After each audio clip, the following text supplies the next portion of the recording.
Welcome to my YouTube channel. আজকের বিষয় সাইকোলজির colour contrast. What is colour contrast, how many types it has. বর্ণ বৈসাদৃশ্য বলতে কী বোঝায়, কত প্রকার। বর্ণ সংবেদনের প্রতিক্রিয়া রূপে তার অসবর্ণ অনুসংবেদন আফটার সেন্সেশন ঘটে।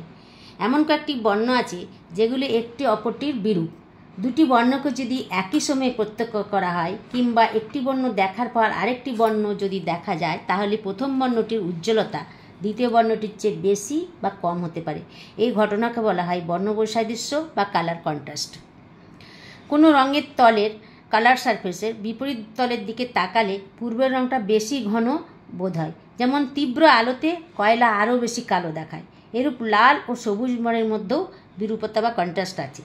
এই বর্ণ বৈসাদৃশ্য বা কালার কন্ট্রাস্ট দুই প্রকার: সমকালীন বা সাইমালটেনিয়াস, অনুবর্তী বা সাকসেসিভ। এই দুই প্রকারভেদ নিয়ে পরবর্তী ভিডিওতে আমি আরও আলোচনা করব। আজকে এই পর্যন্তই। ভিডিওটি ভালো লাগলে সাবস্ক্রাইব করবে। Thank you.